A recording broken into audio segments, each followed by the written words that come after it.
परम स्नेही मित्रों, मैं ब्रजेंद्र नाथ शुद्ध साहित्यिक रचनाओं के आपके अपने चैनल मर्मज्ञा नेट से जुड़ने पर आपका हार्दिक अभिनंदन करता हूँ। मैं अपनी कहानी संग्रह छाँव का सुख से ली गई कहानी और पर्स मिल गया का भाग 3 सुनाने जा रहा हूँ। अब तक आपने सुना कि छोटे से गांव में छोटी जोत के किसान का लड़का NIT नागपुर से मैकेनिकल इंजीनियरिंग करने के बाद कोयंबटूर में भारत पेट्रोलियम में ज्वाइन करने जा रहा है। उसी समय उसे गांव जाने की घटना याद आती है जब तूफानी शाम में झील के बांध से गुजरते हुए एक लड़की से उसकी मुलाकात होती है। लड़की का बैग हवा में उड़कर झील में गिर जाता है और वह उस बैग को निकालने के लिए झील में कूद पड़ता है। जब लड़की को वह उसका बैग दे देता है तो लड़की जल्दी में उसका वॉलेट और मोबाइल लेकर चली जाती है जो उसने झील में कूदने से पहले उसे रखने के लिए दी थी। अब आगे। घर पहुंचते पहुंचते बारिश शांत हो गई थी। उसके आने से घर के सारे लोग खुश हुए। माँ ने कहा, इतनी बारिश में आने की क्या जरूरत थी? मैं भी कितनी बेवकूफ़ हूँ, तुझे आने के लिए कह दिया। बाद में मुझे लगा कि न जाने तुम्हें कितना काम होगा, क्या क्या काम होगा, सब कुछ छोड़कर यहाँ आना पड़ गया। नहीं माँ, सारे काम एक तरफ, तुम्हारा आदेश एक तरफ, आना जरूरी था। उसने मुस्कुराकर माँ के हाथों को हाथ में लेकर कहा था। माँ बेटे का भरत मिलाप अगर हो गया हो तो हम लोग भी जरा बात करें, पिताजी ने मजाकिया लहजे में कहा। ढेर सारी बातें हुई। उस समय उसने कहा कि उसका सिलेक्शन भारत पेट्रोलियम में मेंटेनेंस इंजीनियर के रूप में हो गया है। यही खबर वह मोबाइल पर देना चाहता था, लेकिन माँ ने आने का आदेश सुना दिया और तुम श्रवण कुमार की तरह दौड़े दौड़े चले आए। उसकी बहन ने चुटकी ली थी। दौड़ाऊंगा तुम्हें, बहुत बात करना जान गई हो, उसने क्रोध मिश्रित प्यार भरे भाव में बहकर कहा। लेकिन जैसे ही मोबाइल की चर्चा की, उसके मन में वे सारी बातें घूम गई जो ठीक पहले घटित हुई थी। उसके मन में तूफान मचा हुआ था। उसका तो दुनिया से संपर्क ही कट गया। अपनी इस बेवकूफ़ी को वह किसी से शेयर भी तो नहीं कर सकता था। लोग उसका मजाक ही उड़ाएंगे, हंसेंगे उस पर। लोगों का तो काम ही होता है किसी मुश्किल में पड़े बंदे की हंसी उड़ाना। बस एक मौका चाहिए। उसके बाद ऊपर से अनावश्यक उलूल जलूल परामर्शों, विचित्र किस्म की रायों की भरमार। उससे अच्छा तो चुपचाप अपने आप को लज्जित करना, पछताना और इन सबों को पी जाना बेहतर था। उसका मोबाइल एक स्मार्टफोन था, महंगा तो था ही।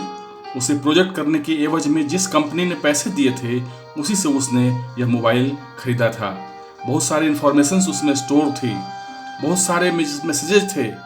अगर नहीं मिलता है तो इसके सिम को ब्लॉक करवाना होगा। हे भगवान, उस लड़की का पता मुझे बता दो तो उसकी खबर लेता हूँ। जिंदगी में पहली बार किसी लड़की की तरफ आकर्षित हुआ। उसका परिणाम यह हुआ कि सारी अब तक की कमाई गोल ही हो गई ना। वॉलेट में ही तो सारे ATM कार्ड और क्रेडिट कार्ड रखे थे, अब उन्हें भी ब्लॉक करवाना होगा।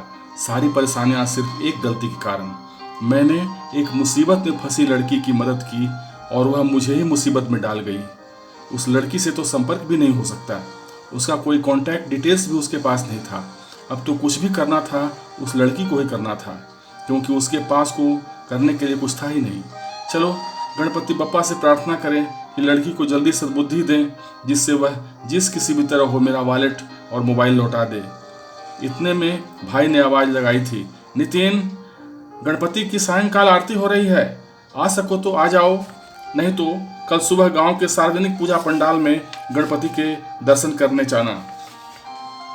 रात में उसे नींद नहीं आ रही थी। दिन की सारी घटनाओं ने उसके मन मस्तिष्क में कोहराम मचाया हुआ था। किस झंझट में वह फंस गया? क्या किसी मुसीबत में पड़े इंसान की मदद करना गुनाह है? आज भी वह तौबा कर रहा है इस तरह से किसी की मदद करने के लिए। उसकी आंखें झपने लगी। पिछली रात में वह सोया ही नहीं था। उसे लगा कि वह तड़ाक की तरफ दौड़ा जा रहा है। अचानक सामने इमली का पेड़ आ गया है। वह पेड़ पर चढ़ गया है। जोर से हवाएं चलने लगी हैं। इमली का पेड़ जड़ से उखड़ गया है। हवा में उड़ता ही जा रहा है। तेजी से वो आसमान की तरफ उड़ा जा रहा है। उसने डाल को जोर से पकड़ा हुआ है। वो बादलों के पार जा पहुंचा है। अचानक उसकी नजर उस लड़की पर पड़ती है। लड़की के बदन पर भीगे हुए कपड़े हैं। लगता है जैसे उस झील से नहाकर निकली है जहां उसकी अभी पहली मुलाकात दिन में हुई थी। उसके बालों से छूकर ढरकता हुआ उसके गालों पर रुकता हुआ, फिर ढरकता हुआ पानी उसके वक्ष प्रदेश पर पहुंचता है। उसकी नज़रें वहां टिकने लगती हैं। उसके भीगे वस्त्र उसके उभारों के ग्लोबों के शीर्ष बिंदुओं को भी छुपाने में असमर्थ हो रहे हैं।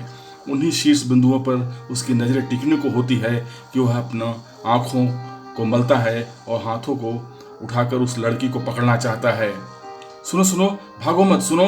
अचानक माँ के पुकारने से उसकी नींद खुल जाती है। उठो उठो, सुबह हो गई है। न जाने नींद में क्या क्या बड़बड़ा रहा है। आंखें मलते हुए उठा था। सपने में भी वह लड़की हाथ नहीं आई। हकीकत में क्या हाथ आएगी।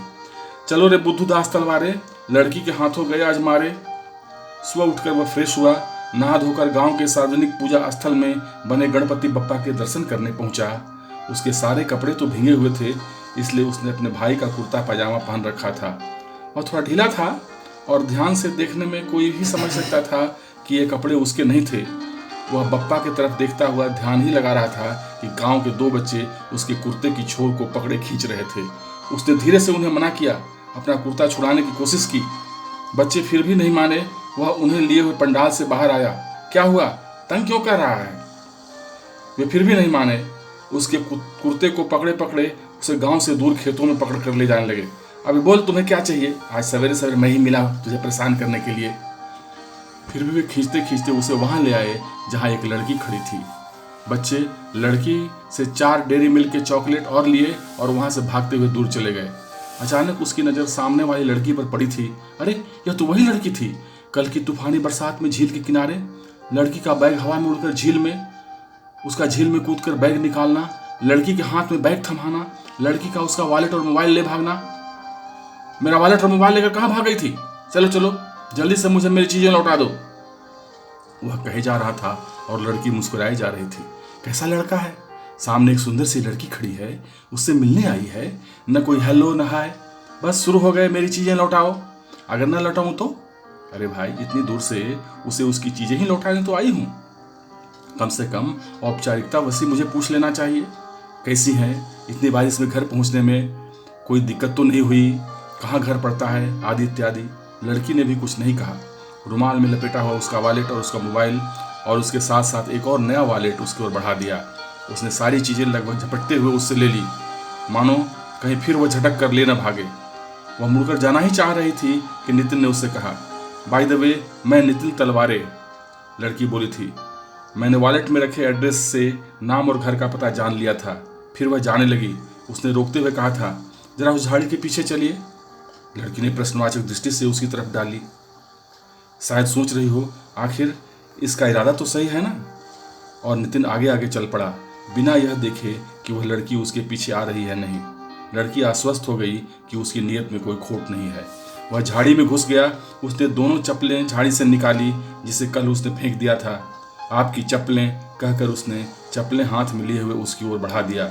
लड़की ने देखा कि उसके एक हाथ में झाड़ी के कांटों से खरोच आ गई थी और उससे खून बह रहा था।